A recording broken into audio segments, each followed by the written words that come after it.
comparer les locaux et les binationaux, à définir que les Les locaux plus patriotes. sont plus patriotes que les binationaux. Ça, c'est vraiment archi faux, mais de c'est archi C'est faux. un Faut contexte jamais, différent. tout à fait, il faut jamais oublier que les locaux n'ont pas le choix. Ah oui. Les locaux n'ont pas le choix. C'est soit le Congo, soit rien. C'est beauté, le peuple du ballon. Aujourd'hui, on se retrouve pour une nouvelle vidéo avec mon confrère Askel. Et là, ça serait une vidéo qui va sortir un peu du cadre de ce qu'on fait d'habitude parce qu'on va prendre un sujet précis, à savoir les binationaux. Ça serait une vidéo assez chaude où on va parler principalement du cas Wan-Bissaka. Donc vraiment, restez connectés. Beauté, Neko Askel, comment ça va? Ça va très bien. Hein. Je suis toujours en forme pour faire un nouvel épisode du peuple du ballon. Ah, on est présent, on est présent. En plus, là, on va mettre les mains dans le combi parce qu'on va parler d'un sujet qui divise vraiment beaucoup la communauté congolaise, à savoir les binationaux, mais surtout les binationaux dans le cas de Wan-Bissaka, parce qu'on voit ce cas-là qui vraiment chauffe beaucoup les esprits, crée beaucoup les débats. En plus, on vient d'avoir le communiqué comme quoi, finalement, il ne sera pas présent, donc ça fait des contents d'un côté, des déçus d'un autre, et d'autres qui se disent c'est pas grave, il sera là en septembre. Mais du coup, on va parler un peu de ce sujet-là par rapport aux binationaux, par rapport à quand est-ce qu'on doit les prendre, quand est-ce qu'on ne doit plus les prendre, si on ne doit plus les prendre à un certain moment. Quand je dis plus les prendre, c'est par exemple un joueur justement comme Wan-Bissaka, est-ce que dans son cas, on ne devrait plus le prendre parce que ça fait des années qu'on le cherche et que finalement, il arrive dans un moment là où on va dire que sa carrière internationale avec l'Angleterre semble totalement tomber à l'eau et que la RDC est plus ou moins dans une bonne position pour se qualifier en Coupe du Monde. Donc ça paraît opportuniste. Et moi, je pense que ça l'est d'un côté. Donc voilà, donc c'est pour ça que je vais te poser d'abord cette question. Est-ce que tu penses que au niveau de la sélection, on doit privilégier le cadre sportif, à savoir le meilleur joueur joue, peu importe la situation, dès qu'il est disponible, il joue, ou alors on doit faire du cas pour cas en fonction de comment le joueur a manifesté de l'amour ou de l'intérêt par rapport à la sélection. Ouais, Lio, je vais pas te mentir, tu me poses quand même une question Allez, délicate, mais délicate, hein. on va se mouiller, on va se mouiller, on va se mouiller. Selon moi, voilà, moi, je pars du principe qu'en équipe nationale, il faut prendre les meilleurs joueurs, aux meilleures positions. Ok, je suis d'accord qu'il y a certains joueurs qui choisissent de venir en équipe nationale avant ou certains d'autres joueurs qui viennent après. Et je pense que c'est important de prendre au cas par cas.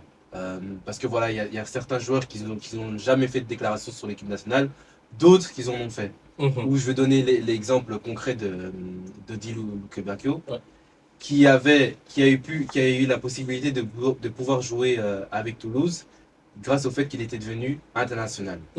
Qui par après a décidé de jouer pour l'équipe nationale des Diables Rouges. Et qui a boycotté surtout, pour une précision, c'est que après cela, on l'a appelé de nouveau avec les Léopards et il a totalement déserté, il n'a plus donné suite aux convocations des Léopards et il est parti directement avec la Belgique. Et il n'est pas parti un an après, hein, parce qu'il a été sélectionné avec la Belgique dès que la sélection, la génération dorée a commencé un peu à chuter. C'est maintenant qu'il est vraiment titulaire. Donc du coup, je comprends ton cas. Là, on est vraiment dans un cas particulier, à savoir un joueur qui a délibérément snobé la sélection alors Et que surtout qu'il a porté le maillot, c'est ça qui me dérange aussi. Celle-ci lui a donné l'opportunité de jouer en club parce qu'il ne pouvait pas jouer avec Toulouse, comme tu l'as précisé. Bien sûr. S'il ne faisait pas partie. Et Metinho est aussi dans ce cas-là. À l'heure actuelle, il nous boycotte aussi. Ouais, alors... Et ce qui me dérange surtout dans le cas de Aronia Wan-Bissaka, c'est que on tire sur lui, mais il y a plusieurs cas comme lui. Ok, vous allez me dire que oui, il a manqué de respect, il respecte pas le drapeau, mais bon, tout le monde a sa définition de respect. Et si je vais vous donner un autre exemple, l'exemple de Silas. Silas, il y a plusieurs rassemblements où, comme par magie, il s'est retrouvé blessé, alors que il a joué le dernier match de championnat avec l'équipe nationale. Plusieurs fois, il a boycotté l'équipe nationale, mais on n'a jamais vu tout ce brouhaha derrière. Il y avait des gens qui étaient mécontents, et ça c'est normal, mais à ce niveau-là, non, ça n'a jamais été... Tout ce brouhaha et toutes ces insultes qui sont vociférées sur Wan-Bissaka, donc moi je suis pas spécialement d'accord. Et moi, comme je dis toujours, ce qui est important pour moi, il faut toujours privilégier le sportif. Ici, en équipe nationale, on n'est pas là pour faire du social. Si tu veux faire du social, deviens assistant social, fais des études d'assistant social. Mais l'équipe nationale, on prend la crème de la crème. Je suis Et- désolé. Quand je vois, désolé hein, Lionel, Ouais, pas de problème. je suis en train de m'emballer, mais quand je vois les arguments de Fousseni et Diawara qui est en train de nous dire, qui est en train de nous dire sur Canal Plus Afrique, oui, il faut privilégier les joueurs qui ont fait la campagne qualificative, etc., etc. Mais mon cher, s'il y a quelqu'un qui est plus fort que toi, qui décide de jouer pour l'équipe nationale, il passe devant, point. Mais ça, c'est normal. Et puis même, on peut citer des exemples, toute proportion gardée. Mais ce que les gens ne savent pas, c'est que Ronaldo, avant la Coupe du Monde 2002, il a joué peut-être 10 matchs à tout casser. 10 matchs officiels, 10-15 matchs. Il n'a pas fait un seul match des qualifications, il était blessé. C'est Romario qui a fini meilleur buteur de la phase qualification d'Am Sud à l'époque là, qui avait joué avec le Brésil, mais à la liste, on a vu Ronaldo et pas Romario. Donc pourquoi? Parce qu'on parle de Ronaldo, donc à un moment, il a privilégié le cadre sportif plutôt que les émotions en mode non, Ronaldo n'a pas joué, blablabla. Et si on veut prendre un cas à une échelle beaucoup plus petite et qui nous correspond mieux, ben c'est le cas de Tuanzebe. On a vu Tuanzebe quand il est venu directement, première sélection contre le Sénégal, il est titulaire devant Kaloulou qui était là depuis plusieurs sélections et qui avait joué la CAN. Et pourtant, j'ai pas vu le même brouhaha qu'il y a avec Wan-Bissaka par rapport à Axel Tuanzebe, alors que Tuanzebe était aussi à Manchester United. À cette époque-là, il n'a jamais donné signe comme quand il veut jouer avec la sélection, même quand il était à Aston Villa. Donc c'est quand il est fini à Ipswich et que sa carrière a été entachée de plusieurs blessures qu'il a fini par donner son accord. Pourtant, moi, pas personnellement, mais en tout cas du côté de ma belle famille, on connaît bien la famille des Tuanzebe en Angleterre à Sheffield. Et je peux vous dire qu'il a toujours été quelqu'un de très patriote, que ce soit lui et sa famille, il a toujours aimé cette sélection. Mais quand il était à Manchester United, jouer pour les Léopards, était vraiment pas Pas dans son mindset. Bien sûr. Et après, on va encore vouloir me donner l'argument que oui, euh, Wan-Bissaka, il fait la même chose que Cherki, il utilise l'équipe nationale pour mettre la pression sur l'Angleterre, etc., etc. C'est un manque de respect pour l'équipe nationale, blablabla. Ce que je Mais peux comprendre. je comprends tout à fait cet argumentaire, mais à partir du moment où le joueur décide de jouer pour l'équipe nationale du Congo, on doit être derrière lui, point. Vous allez me dire, oui, mais non, on ne peut pas retirer ce qui s'est passé au passé. Mais frère, tout le monde fait des erreurs dans la vie. Mais- Tu vois, et je pense que ce type de joueur, pour moi, je suis désolé, on peut pas se permettre de ne pas le prendre. Je ne suis pas d'accord. À partir du moment où on parle quand même d'un joueur qui joue en première ligue.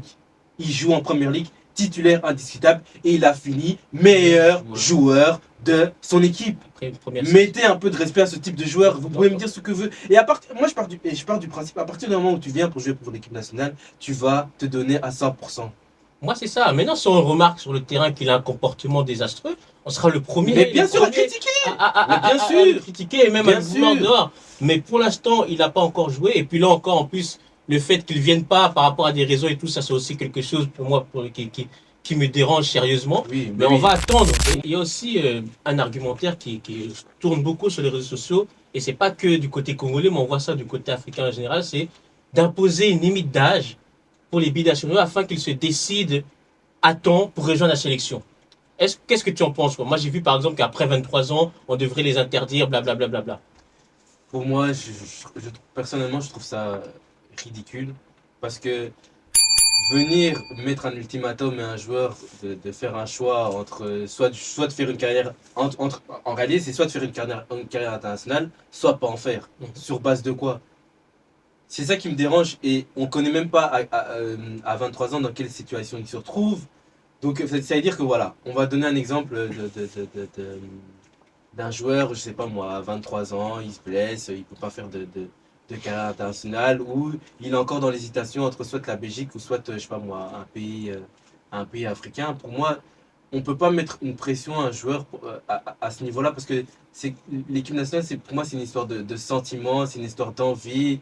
Et venir demander à un joueur de choisir à ce moment-là, c'est que déjà, c'est-à-dire qu'il va venir les Ouais, pieds mains liées, lourds oui, les mains et il liées. ne voudra pas venir en réalité, tu vois. Donc je vois pas l'intérêt Non, de mettre cette prérogative. moi, je suis d'accord, même si c'est vrai que c'est extrêmement bien, par exemple, pour l'équipe nationale, d'avoir des joueurs très jeunes qui choisissent la sélection, comme on a avec Sadiki, Moukao, ou même Moutoussamy. Moutoussamy, on a l'impression qu'il est là depuis très longtemps, parce qu'il est venu très jeune en sélection. Mais il faut aussi se dire, dans le cas inverse, quand tu vois notre équipe nationale si cette règle existait, combien de joueurs on aurait actuellement? Oh, quasiment aucun. Combien de joueurs Quasiment on aurait? aucun. Oh, Parce quasiment qu'on- aucun. un des cadres, par exemple, c'est Gaël Kakuta. Les gens pensent que Gaël Kakuta, voilà, il est venu, il a rejoint la tanière en 2016, il a accepté. Son premier match a été en 2017, c'était face au Kenya où il met un coup franc, il me semble. Mais Tout à fait. avant ça, vous savez depuis combien de temps on voulait Gaël Kakuta? Moi qui ai passé ma jeunesse à jouer à PES, donc PES 10, je dis bien PES 10. Quand j'ai créé l'équipe du Congo, je mettais déjà Gaël Kakuta Congo. C'est-à-dire que ça fait longtemps qu'il est connu comme étant un talent congolais et qu'il donnait pas l'heure, entre guillemets, à la sélection. Et c'est pas le seul. Il y en a beaucoup dans ce cas-là. Théo Bongonda, il est venu à quel âge en sélection? Il a quel âge Bongonda aujourd'hui? Il a 30 ans, je pense. Il a 25, il a 30 ans. Oui, il a 29, 30 ans. 30 ans. Donc ça, il est venu 27, 26 ans. 26, Et 27 aussi, il ne faut jamais oublier dans quel état se trouve aussi l'équipe nationale et notre fédération. Soyez aussi un peu objectifs et soyez un peu sérieux. Mais oui, Vous parce voulez demander à des joueurs de venir en équipe nationale alors que des fois il n'y avait pas d'avion, il n'y avait pas de chic et on se retrouve encore à jouer sur des terrains synthétiques. Mais- S'il vous plaît les gars. Mais prenez l'exemple de Wan-Bissaka, quand il était chez les jeunes. Il est venu pour le match, c'était avec les U19 ou les U20, je ne sais plus. Il est venu, ils ont perdu 9-0 face à l'Angleterre dans une organisation Bancal. cataclysmique, Oui, bancal. catastrophique, vraiment abyssale, qui a été organisée en plus par, Le père de Magoma. imaginez-vous. Donc c'est lui qui a dû organiser ça sans l'aide De la fédération. fédération. Et donc quand un joueur à cet âge-là, en jeune, arrive comme ça, prend une telle correction face à ses amis, tu peux déjà comprendre que dans son mindset, il commence déjà à être un peu biaisé sur cette sélection. Je ne suis pas en train de l'excuser. Je ne suis pas en train de l'excuser, mais non, mais même c'est si, factuel ce que tu dis. c'est factuel. parce que pour moi, il aurait pu venir plus tôt, mais je ne comprends pas, entre guillemets, tout cet acharnement-là, parce que je vois aussi l'argument, au-delà de ça, je vois aussi l'argument comme quoi, oui, comme tu as dit avec Oussani, il faut laisser ceux qui sont là depuis longtemps, qui ont construit l'équipe, blablabla. Et je peux l'entendre. J'ai vu aussi le capitaine Youssouf Moulumbu le dire. Mais moi, j'aime toujours répéter que le contexte définit les choses. Est-ce que Kaloulou a le même contexte que Wan-Bissaka? Kaloulou, on le voit, son petit frère qui a été sélectionné là avec la France. Depuis le temps, on se dit que oui, il va peut-être jouer avec le Congo, mais il a la Milan d'abord, à la Juventus ensuite. Il joue beaucoup. Donc dans sa tête, l'équipe de France, elle est là. Sachant qu'on sait aussi que dans ces genres de clubs-là, il y a des pressions, parce qu'un joueur, un international congolais, un international français, c'est pas la même valeur marchande. Mais oui, tu peux même donner l'exemple de Tanguy Ndombele. Mhm. Qu'est-ce qui s'est passé avec Lyon? Voilà. Qui l'a bloqué? C'est C'est Jean-Michel Aulas. Dès qu'il a quitté Amiens et qu'il est allé à Lyon, directement, il a rejoint les espoirs. Donc, quand tu prends un joueur comme Wan-Bissaka qui est à Manchester United depuis ses 21-22 ans, 5 ans là-bas à Manchester United, est-ce que si Gédéon Kaloulou était dans cette situation-là, il aurait rejoint les Léopards aussitôt? Je ne vais pas affirmer que non, mais je m'en doute, on se pose des questions. voilà. On se pose des on se questions. pose la question. Et même récemment, il y a le club de KRC Genk qui l'a dit explicitement. Il a dit qu'ils vont arrêter de privilégier d'acheter des joueurs africains à cause de la CAN. Mais regarde Talbi. Talbi, depuis qu'il a choisi la sélection marocaine, il ne joue plus. Donc c'est des réalités. Et n'oubliez jamais que le football qu'ils jouent là, c'est leur carrière professionnelle. Ouais. N'oubliez jamais ça. On joue avec leur carrière professionnelle. Donc C'est pas des Moi blagues. qui supporte Manchester United, qui ai vu tous les matchs de Wan-Bissaka, je peux vous dire que Ferguson n'aimait pas prendre des joueurs africains par rapport à la CAN. Par rapport à la CAN, parce que tu te retrouves en janvier sans de force possible, comme le Chelsea avec Drogba ou Mikel, c'était une force en moins pour gagner le championnat. Et donc du coup, on sait que dans ce genre de club-là, il doit d'office avoir des pressions pour faire en sorte qu'il n'aille pas dans telle ou telle sélection. Ça, on le sait. Et c'est ça que les gens oublient toujours cet aspect-là, c'est qu'il n'y a pas juste eux, il y a les parents, il y a les agents, Ouais. et il y a les clubs. Zakwani avait parlé déjà des parents de Wan-Bissaka, Tout à fait. où il a dit que oui, son père ne voulait vraiment pas qu'il aille là-bas. Donc ce sont les parents, ça joue. Et c'est pas le seul. Beaucoup de joueurs congolais nous ont parlé que leurs parents ne voulaient pas. On a vu même Noah Sadiki, c'est lui qui s'est imposé. Mais si ça Mais oui, tenait qu'à son père, il l'a son dit, père ne voulait pas. Son père l'a dit clairement qu'il ne voulait pas qu'il joue pour l'équipe nationale du Congo. Donc ça a une Et influence après, sur les vous joueurs. allez nous dire, oui, mais ils sont adultes, ils doivent prendre leurs décisions eux-mêmes. Mais tout le monde n'a pas les mêmes caractères. Ça a une Et tout le monde, influence sur les et parents. les parents sont différents. Et chaque parent a peut-être un pouvoir décisionnel, sur leur enfant. Mhm. Ça, faut jamais oublier. J'ai un problème aussi à vouloir mettre séparer les locaux et les binationaux. À définir que les les locaux plus sont plus patriotes que les binationaux. Ça, c'est vraiment archi faux, mais de ces archi faux. C'est un Faut contexte jamais, différent. tout à fait, il faut jamais oublier que les locaux n'ont pas le choix. Bah oui, Les locaux n'ont pas le choix. C'est soit le Congo, soit rien. c'est un contexte différent. Est-ce que si c'était dans le même contexte que les binationaux, ils auraient fait le choix aussi rapidement? On peut se permettre d'en douter aussi. Mais on vous a donné l'exemple il y a récemment avec Silas. Ah oui, oui, donc ça prouve bien. Donc c'est pour ça que pour moi, voilà, moi, je suis totalement d'accord avec ceux qui estiment que Wan-Bissaka a totalement, entre guillemets, joué avec la Non, non, mais sélection. lui, là, à l'heure actuelle, même pour le forfait qu'il vient de donner, Mais oui. il a clairement donné du Donc, pain, moi- du pain et de oui, l'eau non, à ses détracteurs, c'est clair. Il a mis de l'eau au moulin de ses détracteurs, Mais clairement. bien sûr. Donc moi, je suis totalement d'accord de ceux qui estiment que oui, on pourrait pas le prendre et tout. Mais pour moi en tout cas dans ma logique, je prends la perspective sportive. Et aussi ce que je n'aime pas, c'est le fait de mettre tout un lynchage médiatique carrément. Non, Ça a été ça va l'insulté trop sur loin, ça va Donc trop pour loin. moi, il faut rester, faut doser un peu. Maîtrise, s'il vous Surtout plaît, que maîtrise, les le gars. Congo ne nous appartient pas, ni à lui, ni à nous, ni à qui que ce soit. Il est congolais. Donc dès cet instant où il est congolais et que le sélectionneur le sélectionne, On n'a rien à c'est- dire. c'est On n'a rien à fini. dire. On Donc, a que ça aucun nous pouvoir déplaise décisionnel ou sur pas, sur c'est sa comme sélection. ça. Et encore une fois, ce n'est pas le premier. Et c'est sûrement pas Pas- le dernier non ce ne plus. sera pas parce le qu'il y a dernier, beaucoup de gens, moi, clairement. je me souviens, Paul-José Mpoukou, qui peut douter du patriotisme de Paul-José Mpoukou? On Personne. a vu comment il s'est défoncé sur le terrain, comment il donnait à 100%. Pourtant, rappelez-vous, il avait fait le stage en Irak après la CAN en 2015. Et puis, il est plus venu pendant un an, où il réfléchissait entre la Belgique, le Congo et tout. On aurait pu aussi se dire à ce moment-là, il manque de respect à la sélection, qu'il ne vienne plus à les sous-souter, Penzam, beaucoup donné, comme on a été les sous. Et même, Et pourtant, il est venu. Paul José Mpoukou, il a un petit frère, non? Bah oui, Son petit frère, il joue pour qui? Donc Pour c'est les pour Diables ça, Rouges. c'est pour dire qu'à un moment donné, voilà, ils sont binationaux, ils ont les deux nationalités. On ne connaît pas les cœurs des gens, c'est pas le rapport qu'ils ont avec leur pays. Moi, par exemple, je sais que quoi qu'il arrive, j'aurais choisi le Congo. Ah, moi, c'est Ça clair. aurait même pas été, Ah, même non, en moi, c'est 2007, clair. même en N'importe quoi. 88, Non, j'aurais choisi. Mais après, Makila, les gars. on sait pas, Moi, c'est Congo, rien on sait d'autre. pas les gens comment ils ont. Donc il y en a qui aiment vraiment la sélection belge et qui aspirent à y jouer. Et ils sont nés et grandis dans ce pays-là. C'est leur pays aussi, donc il n'y a rien Clairement, de et aussi, il y a beaucoup d'aspects. anormal là-dessus. Il y a beaucoup d'aspects qu'il faut prendre en compte, c'est au niveau financier. Ouais. Niveau pub, niveau merchandising. Faut jamais oublier qu'un international belge et un international congolais, même s'ils ont le même niveau, la valeur marchande va être différente. Ouais, Et c'est une comme- réalité, comme- les gars. comme- C'est une comme- réalité qu'il faut jamais oublier. Comme Wissa qui fait une saison exceptionnelle. Pourtant, s'il quitte Brentford, il ne va pas quitter pour 80 millions. Mais non, s'il était international français, il n'aurait pas la même valeur 19 marchande. buts en première ligue sans penalty. Ça aurait été un autre, comme tu as dit, un international français. Le garçon, c'est 75 millions minimum, en tout cas pour un bien club de sûr. première ligue. Bien sûr. Donc ça, ce sont des aspects aussi à prendre en compte. On a parlé du contexte, du fait que oui, quand tu évolues dans un tel grand club, déjà tu as la pression du club, mais aussi tu te dis que oui, étant jouant dans tel club, je peux espérer jouer dans cette sélection-là. Tu as la pression des parents. Donc c'est pour ça qu'il y a vraiment beaucoup trop de choses à prendre en compte pour que ce soit juste à se dire que oui, non, c'est A plus B. Il est aussi un autre point à mettre en compte, c'est que on n'a pas de quoi s'appuyer, entre guillemets, par rapport au football local pour se permettre de boycotter clairement ce genre de joueurs. Parce que pour moi, l'idéal qui serait au Congo, ça serait d'avoir des cas comme Chancel Mbemba, des cas comme même Chabani Nonda, à savoir des joueurs qui sont locaux, qui arrivent en Europe très jeunes et qui ont le temps de parfaire leur formation pour devenir des joueurs meilleurs, comme on le voit dans d'autres sélections, comme on le voit au Sénégal, les Sadio Mané, on le voit au Côte d'Ivoire, les Drogba et Touré, et même au Cameroun, le cas de Samuel et tout. Mais chez nous, il n'y a pas vraiment ça. Et même dans ce contexte-là, ces équipes-là prennent toujours des binationaux. Et même, oui, mais en fait, tu vois, ce qui me dérange du jour, vouloir dire oui, il faut privilégier les locaux et tout, mais quand même, le Congo a quand même une histoire derrière. Les gens qui se retrouvent binationaux, c'est qu'il y a une histoire derrière. Bien sûr. Ils sont pas se retrouver là-bas pour rien. Bien sûr. Et pourquoi on devrait les boycotter Pourquoi non sur le prétexte du fait qu'il faut privilégier sur base de quoi? Ils sont autant c'est congolais que sportif. les locaux, les gars. Mhm.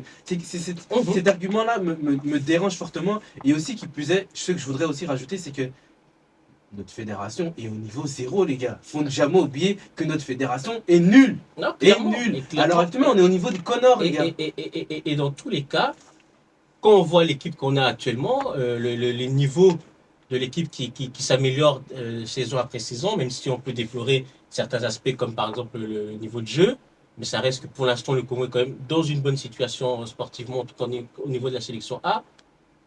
C'est qui sont sur le terrain? Est-ce que s'il n'y avait pas de binationaux, dans quel cas on serait? Bien Donc c'est sûr. ça Et même, regarde, je vais juste donner l'exemple, toi et moi. On nous appelle, comme on dit, les moines à poteau. Mhm. Mais quelle émission on est en train de faire à l'heure actuelle? Sur les léopards. Mais oui. Donc arrêtez de vouloir définir Qui est plus patriote que qui est plus congolais que qui, à toujours remettre la congolitude des gens en doute. C'est pour ça que même sur Wan-Bissaka, comme j'ai dit, moi je peux comprendre que sa sélection dérange par le fait qu'on le demandait depuis longtemps. Mais qu'on remette sa congolitude, entre guillemets, en question, ça je trouve pas ça Non, vraiment moi, normal parce que ça n'a rien à voir du tout par rapport au football. Ça reste un sport, ça reste du football. Donc voilà. Mais en tout cas, on va conclure dans cette vidéo. Moi, ce que je pense, c'est que à l'heure actuelle, un joueur comme Wan-Bissaka, c'est normal qu'il soit clivant. Et encore, ce qu'il a fait là par rapport à la sélection, le fait qu'il ne vienne pas en donnant des raisons qui semblent bizarres, en tout cas, on ne va pas trop rentrer là-dessus. Je comprends totalement que oui, certains ne le veulent pas. Mais j'appuie pas le fait que ça ça commence à déborder et qu'on commence même à insulter personnellement la personne. Et aussi, le fait que si on s'en prend comme ça à Wan-Bissaka, on peut le faire avec plusieurs joueurs. Parce que bien sûr, c'est le cas de Kakuta, et c'est le cas de Silas. Silas, je peux le dire. Oui, mais moi je me parle vraiment des binationaux. Parce que Silas, oui. Mais non, parce que j'en ai marre qu'on fait chaque fois une différence entre les binationaux et les locaux. Silas c'est dans le même cas que des Kakuta, que des Bogonda, c'est la même chose. C'est souvent les binationaux qu'on attaque à ce niveau-là parce qu'on veut que les binationaux soient vraiment les Congolais les plus irréprochables de tous. Ils doivent vraiment être purement congolais, en tout cas que non, Penza, Simon Kimbangu, quoi. Non, parce que c'est eux qu'on veut les prendre dans ce cas-là, mais voilà, il y a plusieurs contextes qui expliquent, et il y a beaucoup de joueurs qui, comme Wan-Bissaka, ne sont pas venus directement, et pourtant on voit leur intégration dans la sélection, on voit leur rapport. Donc oui, ne pas être content de sa sélection et ne pas montrer une joie énorme. Oui, pour moi, j'ai pas sauté de joie quand il a été appelé, parce que j'estime qu'il aurait pu venir entre guillemets plus tôt. Mais dans tous les cas, pour moi, c'est un renfort non négligeable. C'est une plus-value importante. Énorme s'il vient. Et ça sera le cas pour d'autres joueurs qui viennent et tout. Donc c'est pareil, quand Imboula était venu, j'ai pas estimé une plus-value énorme, mais c'était une plus-value quand tu vois le. Donc à ce niveau-là, voilà, restons toujours dans le cadre de nos propos. Vous pouvez ne pas aimer ça, mais commencer à insulter le joueur de manière personnelle et aussi à avoir des débats comme quoi, oui, les binationaux à partir de tel, à remettre la congolité, non, ça vraiment, restons mesurés. Dans tous les cas, nous, ce qu'on veut, c'est que la sélection avance. Oui, et à l'heure actuelle. Akende Liboso, c'est ça le plus important, les gars, c'est ça qu'on veut, c'est Akende Liboso. On n'a plus été en Coupe du Monde depuis 1974, les gars, s'il vous plaît. À un moment donné, donc. Arrêtez, mettez votre fierté de côté, s'il vous plaît. À un moment donné, privilégions le cadre sportif. Privilégions le cadre sportif. Maintenant, s'il vient et qu'il fait n'importe quoi, on va le tacler. Ah, mais oui. On va le tacler. Mais bien sûr, ça, il n'y aura même pas de souci. À cause de toi, vraiment. Regarde, Silas, il est venu, depuis qu'il est là, il n'a pas vraiment fait de plus-value. Donc ça, il va être pris. Mais en tout cas, pour l'instant, restons mesurés et pensons toujours sur la sélection. Sur la sélection et pas sur des arguments personnels. On peut ne pas être content, oui, mais commencer à dire Ayaté, à l'insulter. 2 ans, s'il vous plaît. 2 ans, s'il vous plaît. Donc voilà. En tout cas, on se retrouve bientôt pour notre émission et j'ai été content encore de te revoir, Askel. Merci beaucoup. Merci beaucoup pour cette émission assez animée. Nos suiveurs, mettez en commentaire ce que vous pensez de cette question. On a besoin de votre avis. Donc, dites-nous par rapport aux binationaux, qu'est-ce que vous pensez? Est-ce que à partir d'un certain moment, on doit plus les prendre, selon vous, ou est-ce qu'on doit privilégier le cadre sportif, à savoir le meilleur joue, peu importe la situation? En tout cas, on se retrouve bientôt pour une autre émission.